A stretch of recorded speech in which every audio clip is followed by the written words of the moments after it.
wonten dawuh Ndara. Wajibane katon Ndara.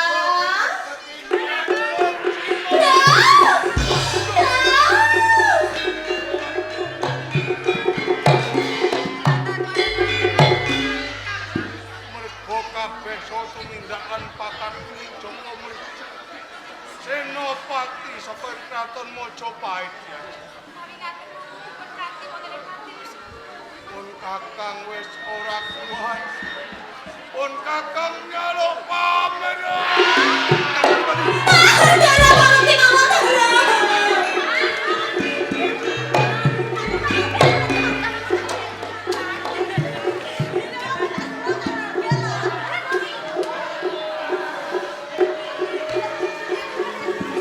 Ndara putri sing sareng nggih Ndara nggih aku siksa.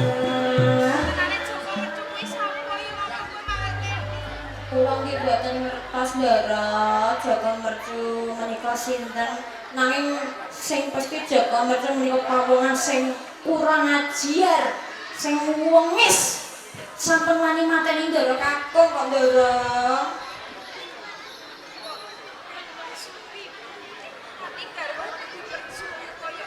Nggih. Nggih, Ndara.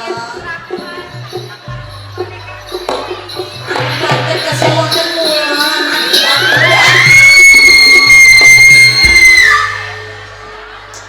Alah ya kon acting kaget kok bendino ndek ini lakone iki. Iki lakone iki sesuk kira-kira lakone iki meta ora. Ora lah kene. Seiki lho rambutan kecantol irongem. Tak tuwungi kok iso malah. Oh iki mau ya wong kok iso omong. Ora, undi-undi iki nek omplok. Ora doyan iki. Sapa kowe kok wani-wani ning mlebu Taman Sari kene he? Aku Joko Mercu. Kowe Joko. Kowe Joko Mercu. Dadi kowe tak pawongan sing kurang ajar kowe. Ya. Kowe sing Kurang ajar he? kowe sing wis mateni karo Ndara Bandar Subali he. Pancen aku sing mateni Bandar Subali. Ya, ora apa-apa aja nglakone ngono.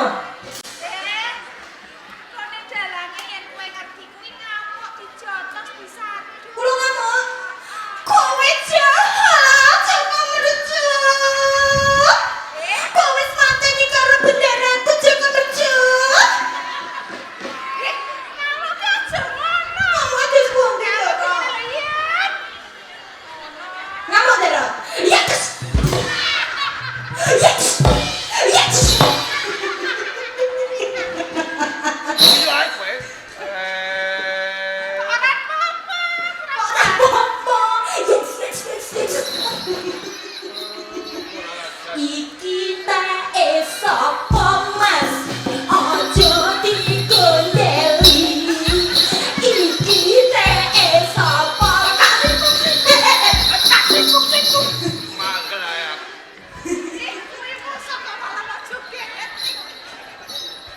Kau pernah apa karo Bandar Subali kowe?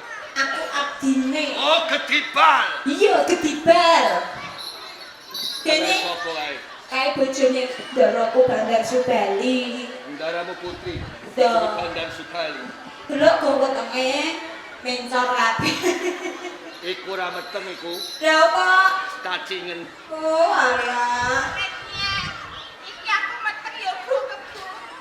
Teng Sopo jenengmu Nduk Kayu? Singgowati apa bener kowe bojone Bandar Subali? Pancen aku sing mateni Bandar Subali.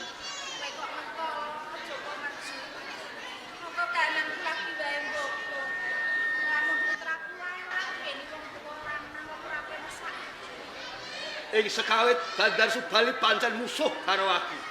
Nganti aku mentolo mateni Bandar Subali ya bojomu nanging bareng Bandar Subali mulai tak oyak. Bandar Subali ilang sing timbul kowe. Yen kowe bojone Bandar Subali apa meneh saiki kowe ngandhut pasane Gusti. Nanging perkara kowe ditinggalake bojo Bandar Subali ora sah cilik atimu. Kalamun sipun nang bayi lahir mengko takon bapake kondo yen anake Joko Mercu. lha nek anake bagus, nek anake ayu, bapake Njur piye? Ora apa-apa. Lho tinimbang kok pek bojo arek tak golekno dudu wong puguh kene ya, Bu. Ki lho tak entuk iki wong tuwek ae gelem kowe, Ndara. Ki lho entuk iki ae. Aku Joko Merco kelas 1. Piye? Karuto pare pekso.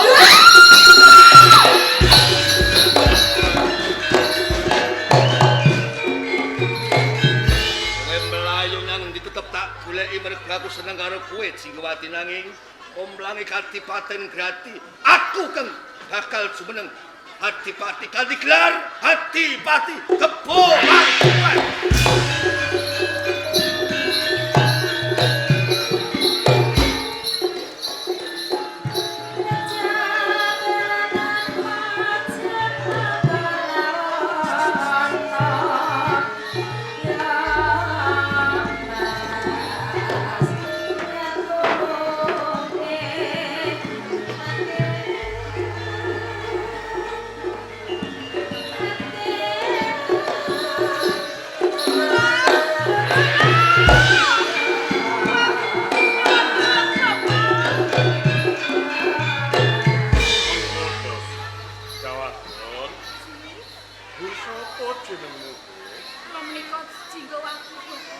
Litik sandang penganggone kaya sawijining priyayi. Kula menika garwanipun Kang Mas Adipati Bandar Subali saking Kabupaten Grati. Garwane Kanjeng Adipati Bandar Subali saka Grati. Kok nganti kedarang-darang ngono satengah ngalas. Dereng kula menika dipun oyak-oyak dening Joko Merco. Ingkang pamrih badhe bojo dumateng ketiga. Aduh sakit Bapak. Engko ge arep babaran. Kepune ning seret. Iki kan. Wah, ngopo iki? Ora satengah ngalas. Jur krasa bakal nglairake punang jabat. Ya, ndak suwunake panguasane Gusti kang akara jagat. Muga-muga bisa rahayu slamet gumrah.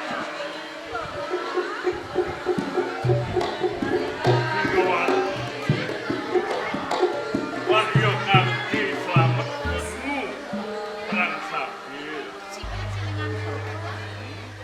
Pun anjen kula babaran menika sedhet kanthi slamet mboten nemoni lawangan rubeda punapa.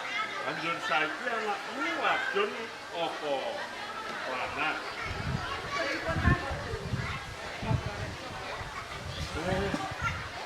Anakmu lanang. Bagus banget. Anjur iki mbok wenehi tenger utawa jeneng sapa dia? Barang kenyan kemawon Bapak. Dadi mbok pasrahke kelawan aku. Ya, yen ngono ndak jumbuhake marang kahanan. Jejering kowe iki salah sawijining garwaning bupati nglarake Ponang Jabang ana satengah ngalas kanthi umbar-umbaran. Mula anakmu bakal ndak wenehi tenger utawa jeneng Joko Umbar. Ini Jinggawati ora susah kowe bali ning Kabupaten Grati. Kowe tak pek anak ayo melu galyone gampit sepi.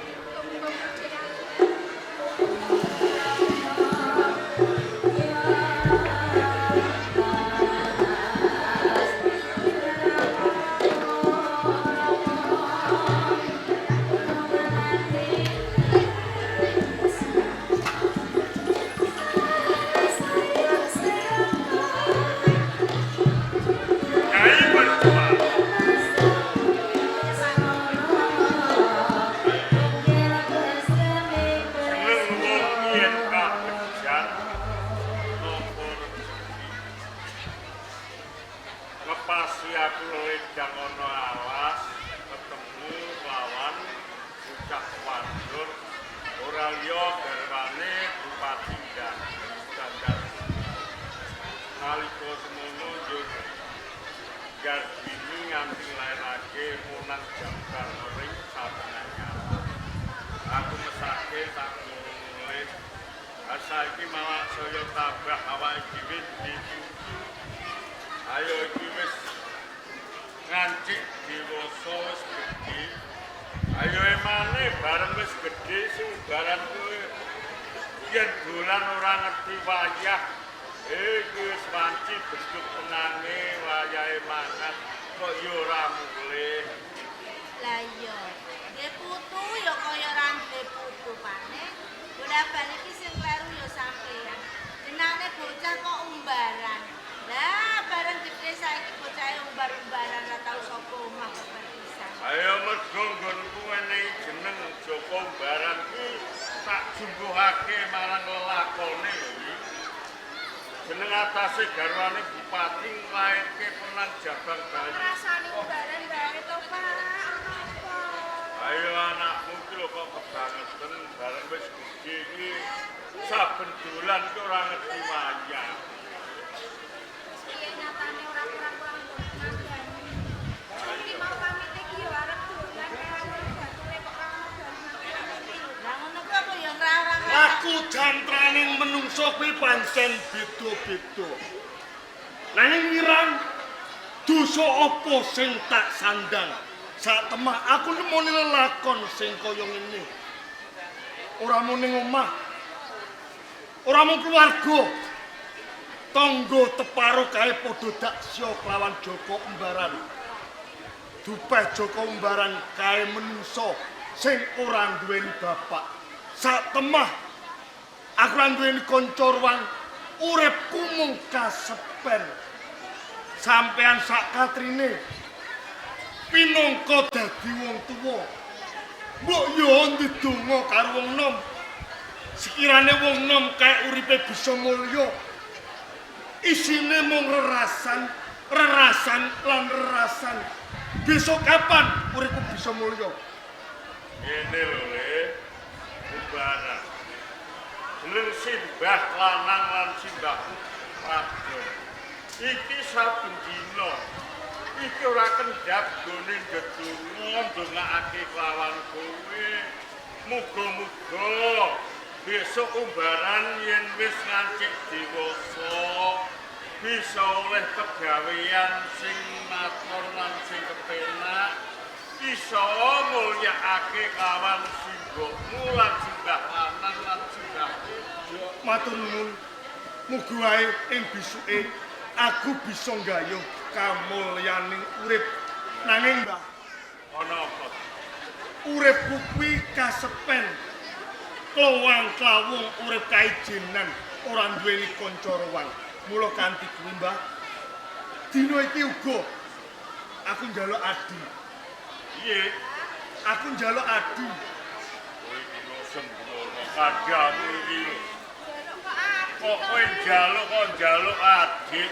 masane gampang. Amangka simbokmu iki randha ora duwe bojo. Lho kowe kok njaluk adik ki apa ya bisa to, Lele? Mergo simbok Waranda ora bisa nggekno aku adi. Ayo mesti ora bisa to. Jeneng wong wadon bisa meteng yen lantaran karo wong lanang. Amangka simbokmu iki randha ora duwe bojo. Sapi kae ora duweni bojo. Nanging yen disuntik bisa duweni anak, Mbah. Hus. Wis simbokmu kok maksudnya kaya sapi. Apa ora bisa, Mbah? Ya ora iso wong simbokmu ki menungso kok mbok padhake sapi. Lah yen sapi disuntik aja yo iso meteng. Yen ngono Simbah Putri karo Simbah Kakung wae. Gawe aku adi. Simbah ora bojoan. Ora iso dadi ya, Le. Simbahmu ki wis ora iso ngalon. Mbah Kakung iki wis tuwa, wis ora iso ngalon ngidul. Isine mung ngedusi nyabuni. Wis Ora tuwa. kena apa-apa iki. Wis tuwa ora ana santene. Heeh. Mongko klopo kae saya tuwa santene saya akeh. Apa to, Le? Ayo mlaku bekane wis gregosan kok. Yen kaya ngono ora bisa mujuti apa sing dadi kekarepanku. Ayo ora iso to. Wis mlenggono. Aku tak lunga saka omah. Aja arep kowe. Bocah Bocah ki kok aja kemucungan. kulian to ya. Ya ora ana sing welas karo aku. Wong aku kuwi uripku kaejenan. Ora duweni kanca wong sing tak ajak dedolanan. Babar pisan ora ana sing mikir karo aku. Dadi cetane kowe iki njaluk sedulur, njaluk adi. Aku njaluk adi, Mbah. Ya, teno sik. Nyai. Apa? Ayo mbiyen nalika laire unggaran kae, ari-arine tak adahi kendil tak kon nyimpen kowe, Cok. Iya. Akae isih apa ora? Isih kalau tak golekno tutup tak tutupi nang mburi lawang kalau bendele. Kowe mundeleh ning mburi lawang. Mari yo. Ya, jajah tak pujane mbok menawa iso dadi bocah ya. Ya muga-muga. Enteni sik rewang-rewangi ndedonga ya, Lek. Aku tak ndedonga, Mbak. Bareng-bareng karo aku, Mbok. Ndedonga muga wae Simbah bisa kelakon mujuti apa sing dadi karepanku. Bisa kelakon barang kene. Simbah. Iki sapa? Ayo jare kowe iki njaluk adi. Iki dipujake, Mbak. Iki saka ari-arimu rikala semono yo tak puja saiki dadi bocah. Iki sedulurmu Lek, coba sawangan bagus kaya kowe lho Lek. Lho. Iki adiku, Mbak. Iki adimu.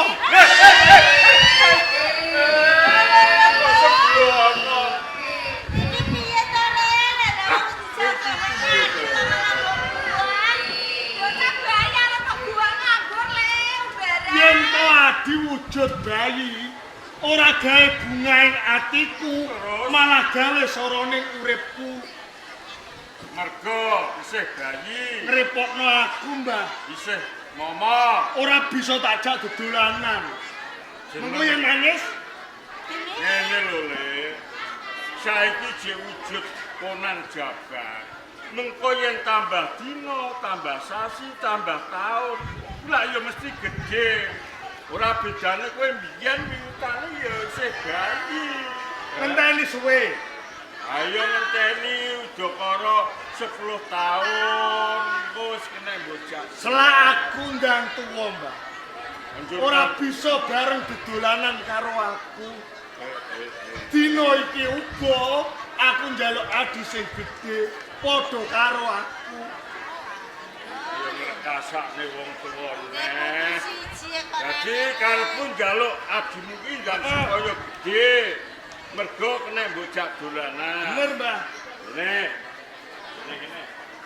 Iki ayo iki Ponan Jabang tak pasrahke kelawan kowe. Kon ngapake kok dipasrahke aku? Ayo coba didusi banyu gege ben ndang gelis gedhe ngono lho. Ya, tak disane banyu aki bendang. Kok aki to, Mbak? Banyu aki ya saya mereteli. Lah banyu apa mau pane? Banyu gege. Banyu gege ya lah ya.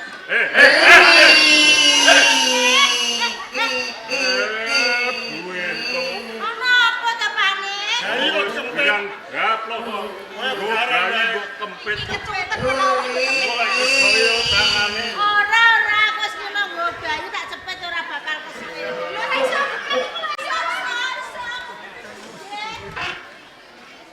Dene nyempet kelek iku ya ngono iku. Ayo kuwi wis dinteni. Mbok menawa mengko Ponan Jabang bayi ya adimu iki mesti bakal gedhe. Sawise didusi banyu gege lho. Oh. Wah.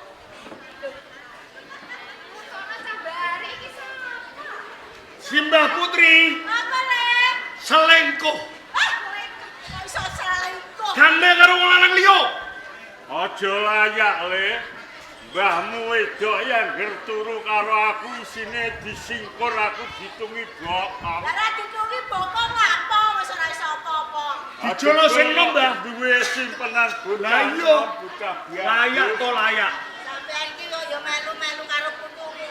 Apa ya ora tinane wong tuwek nyekek ngene kok karo bocah semene lho. Sampeyan mau ngomong aku apa?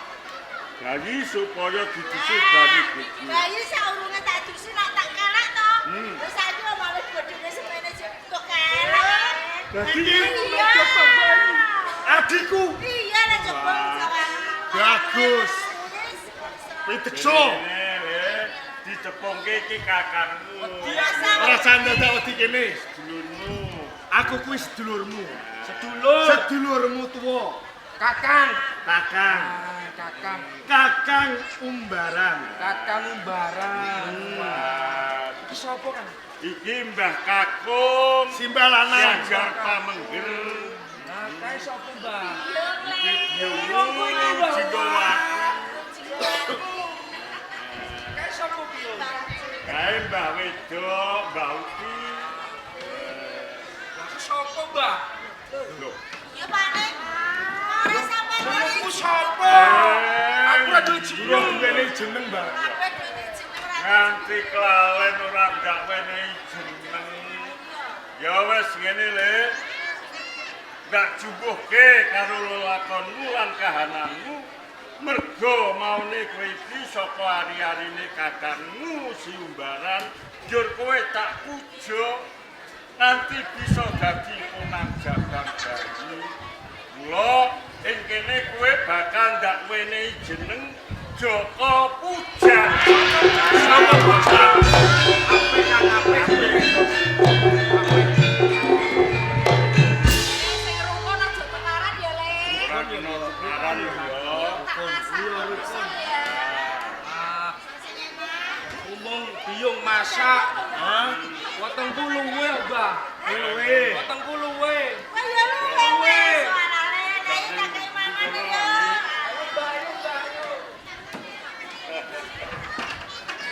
Ya, Umbaran.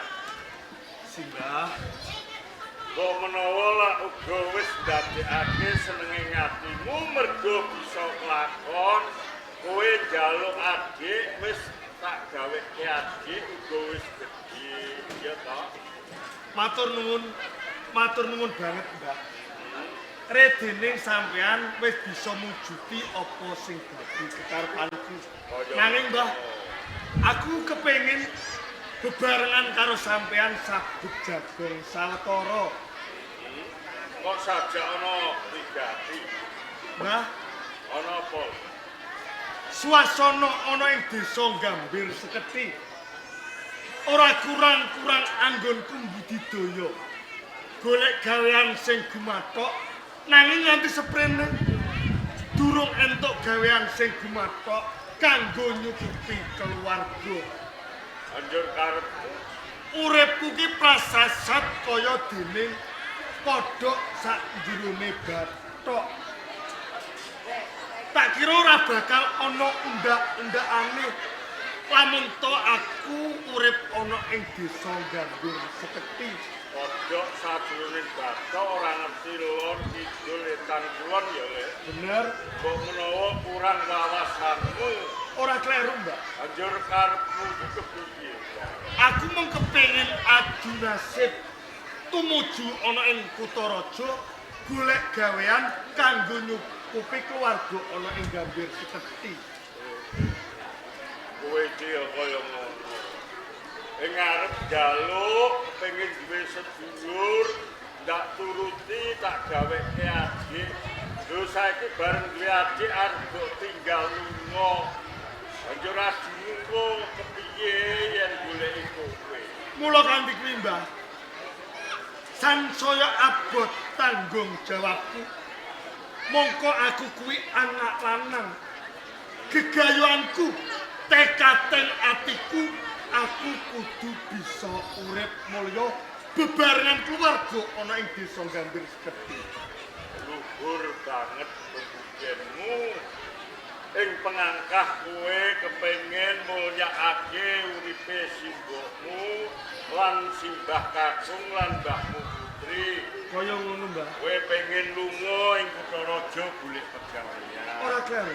Ya, yen pancen niatmu kaya ngono, simbah uga nglilani lho. Nanging yen kowe arep golek pegawean ing Kutaraja ana ing Mojopahit, ayen kawujitanmu kaya ngono kuwi ya kok menawa suwe nggonmu arep oleh pegawean. Apa ana sing salah marang kawujudanku, Mbah? Pancen bener Apa kawujudanku iki ngegilanmu? Ora. Kawujudanmu iki bagus. Ning kurang sangar. Kurang sangar. Kurang keren. Ayen kowe pengen lunga golek pegawean. Ayo mengko kowe bakal ndak dandani sing mengkone wujudmu iki bisa sangar, bisa keren ben oleh ndang oleh pegawean. Yen to kanthi sarana kuwi, Mbah. Aku melu apa sing dadi kekarepane Simbah. Manut ya karo iku pratik Simbah. Ayo tak dandani.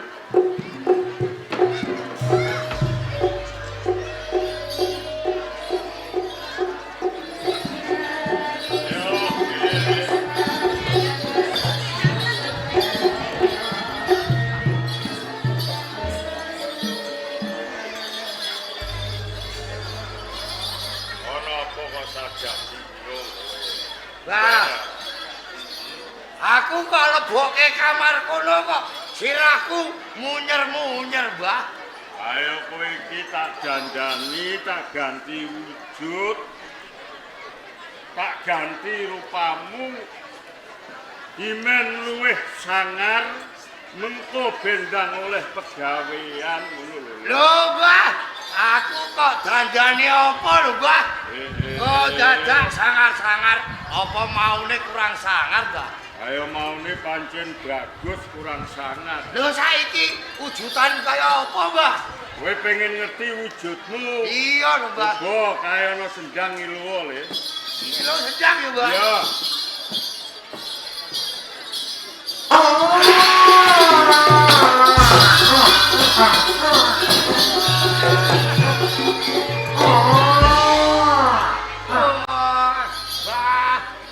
Umbaran. Iya, Mbah. Mula kowe nganti tak ganti wujud sing kaya ngono kuwi. Mengko merga musuhmu iki wujude ya tanpa bedaning kaya dene wujudmu. Mula nggonmu lunga saka gambir sekedhi. Mengko kowe tumuju ning Kadipaten Granti. Kowe tumuju ning Taman Sari Kadipaten Granti. Ing kono ana putri loro garwaning Bupati Granti saiki. Jawaten. Ngerti? Jadi sadurunge aku munggah kudu mlebu ning Taman Sari. Kaya Mbah. ngono.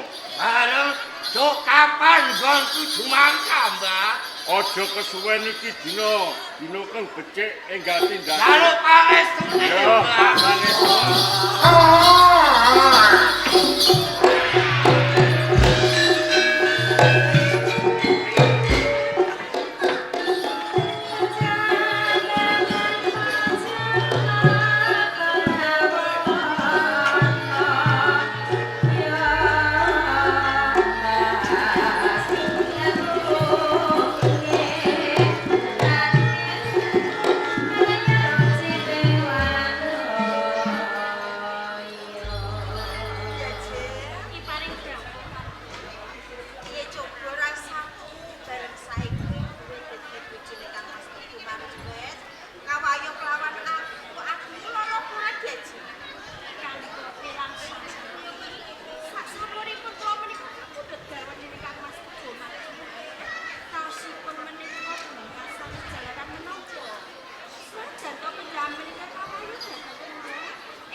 Karo aku ya bojoku.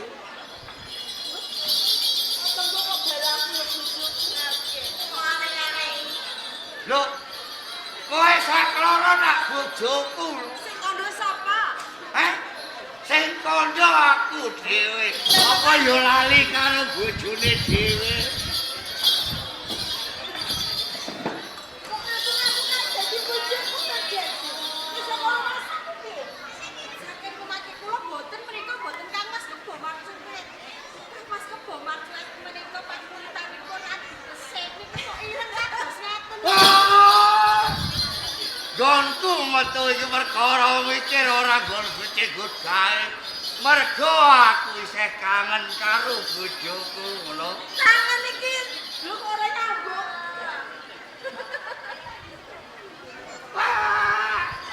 Suaramu ngendi? Sapa kowe? Aku Kebo Marcuet. Kebo Marcuet kuwi garwaku. Lah iya. Kok dicet-cet garwaku ora kaya Jenenge gagah. Iki kok kaya ngene. Kebo Marcuet garwaku iki diceke gedhe dhuwur, pawakane kulite rada resik. Lha iki kok ya mung cilik. Kebo Marcuet yo aku. Aku yo garwamu. Sanes menika kenging. Mergo awakku malah cilik. Sebabe apa? Dadi cilik. Mergo aku kelingan karo garwaku. Kepikiran. Kepikiran. Dadine garwane lunga kerja, sepeda ning omah kepikiran kok dene garwane iki mengko ditolong wong jajan. Menapa kuwi Yo iki ngerti. Hah? Yo ngerti. Apa wedine kulinane ngono kok dibaleni meneh apa piye? Hah? Aja muka gon kuwi yo. Iya. Hei, ora. Anjen kulinane Bomar cuet yo ngene iki yo. Mengko dhisik. Apa? Aja ngaku gawe yen kowe dadi garwaku. Kangmas Kebo Marcuet kuwi dudu kowe. Lho kowe iso ngandhake yen to aku ora Bomar cuet. Aku duwe titian. Titikane go ngendi yo? Kangmas Kebo Marcuet iki gedhe. Iki. Kowe mau cilik? Hah? Kowe mau cilik? Sambil dituliti. Maksude? Ora ngandel yo sini. Maksude kaya saka dudune wae kaya ngene lho. Kangmas Kebo Marcuet iki boten kados ngeten lho, Kanggo. Piye titikane go ngendi? Ayo bukaan kabeh. Lho sampe Kanggo. Anu. Kangmas Kebo Marcuet iki boten gedhe panu lho niki. Kangmas iki Kanggo. Iya. Kebo Marcuet. Iya ora dadi pangapa. Beteke aku kembali ning papan kene aku pun pengen kok ladeni. Dene ora Heeh. Rasuki. Heh? Apa? Lho karo bojone dhewe kok ora gelem. Gelem ya. Aja ngaku-ngaku bojoku. Mergo kowe dadi bojoku. Aku bojomu ya Kebo Marcuet ya aku. Aku ora percaya. Kowe ora gelem. Ora percaya iki ya. Masa aku kudu wani peksa lawan kowe. Aku rasuki nanti. Gelem ya. Apa sih kabeh? Nek kowe mau aku milih sing iki. Nek sing iki dijak urung tak apa-apano kok areng-areng. Iya. Urung tak apa-apano ya. Lagi dicekel aku di. Oh iya, mau jenenge wong kangen. Gelem ya. Gelem ya.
Oh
Oh